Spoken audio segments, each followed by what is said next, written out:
আমরা আবার একটু কেয়ার করি। এখানে আমরা স্বাভাবিক মুনাফা দেখার চেষ্টা করছি। এই চিত্রে আমি লম্বকে দেখিয়েছি মূলত দাম, গড় আয়, প্রান্তিক আয়, গড় খরচ, প্রান্তিক খরচ। আর মূল্যকে দেখিয়েছি উৎপাদনের পরিমাণ, কোয়ান্টিটি। এখানে পূর্ণবৈতরণমূলক বাজারে দাম বৃদ্ধি হওয়ার কারণে দাম রেখাটা মূল্যকের সমান্তরাল হবে। আর যেটা দাম রেখা সেটা আবার এমআর রেখা, সেটা আবার এআর রেখা, সেজন্য তিনটা সমান। এরপর অঙ্কন করবে হচ্ছে দিকে এমসি রেখা, যেটা প্রথম উপর থেকে নিচের দিকে নামবে, আবার নির্দিষ্ট একটা বিন্দুর পরে ইউ আকৃতির হয়ে সেখান থেকে সোজা উপরের দিকে যাবে। তাহলে এই বিন্দুতে গিয়ে ভারসাম্যের দুটি শর্ত পালিত হবে। একটা হচ্ছে দেখি এই এমসি রেখাটা এমআর রেখাটাকে এই বিন্দুতে সেট করেছে, সেজন্য এমআর ইকুয়াল টু এমসি, এক নাম্বার শর্ত পালিত হবে।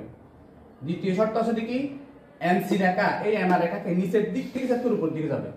দুটো শর্ত এই বিন্দুতে পালিত হয়েছে, সেজন্য এই বিন্দু হলো ভারসাম্য বিন্দু।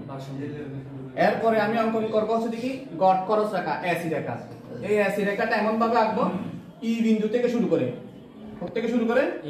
এই বিন্দু থেকে শুরু করে এই বিন্দু থেকে স্পর্শ করে আমি এসি রেখাটা এদিকে একবার প্রসারিত করি, আরেকবার এদিকে প্রসারিত করি, তাহলে এটাও একটা ইউ আকৃতি হবে। এসি রেখাটা এই বিন্দুতে স্পর্শ করার অর্থ হচ্ছে দেখি এই বিন্দুতে বা তোমার দামের সাথে গড় খরচটা সমান। অর্থাৎ এখানে দাম যাহা গড় খরচও তাহা, সেজন্য এটাকে বলা হচ্ছে স্বাভাবিক মুনাফা, প্রাইস ইকুয়াল টু এসি।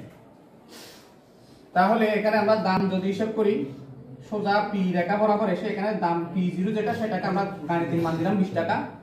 আর এই বিন্দু থেকে সোজা পরিমাণ যেটা নিচে সেটা নিলাম কত, 100 একক। এবার আমরা যদি আয় হিসাব করি, দাম ইনটু পরিমাণ, দাম 20 টাকা, পরিমাণ 100 একক, গুণ করলে 2000 টাকা। আবার একইভাবে যদি আমরা ব্যয় পরিমাণ করি, দাম ইনটু পরিমাণ, এই এসি রেখা থেকেই কিন্তু ব্যয়টা হিসাব করব। এসি রেখা এই বিন্দুতে স্পর্শ করছে, এই বিন্দু থেকেই সোজা দাম পাওয়া গেল 20 টাকা, আবার এই বিন্দু থেকে সোজা পরিমাণ পাওয়া গেল 100 একক। তাহলে দাম ইনটু পরিমাণ 100 গুণ 20 টাকা, তাও 2000 টাকা। তাহলে মুনাফা কিভাবে পাবো, আয় থেকে ব্যয় বাদ দিলে, আয়ও 2000, ব্যয়ও 2000, ফলাফল হবে শূন্য। তাহলে এই শূন্য মুনাফাটাকে বলা হয় স্বাভাবিক মুনাফা। এই শূন্য মুনাফাটাই হলো কি স্বাভাবিক মুনাফা। তাহলে যদি পরীক্ষায় যদি এই চিত্রটা দিয়ে এখান থেকে যদি তোমাকে প্রশ্ন করা হয় যে এই উদ্দীপকের প্রদত্ত চিত্রের ভিত্তিতে মুনাফা পরিমাণ নির্ণয় করো, তাহলে এভাবে মুনাফার পরিমাণটা নির্ণয় হবে শূন্য বা স্বাভাবিক মুনাফা।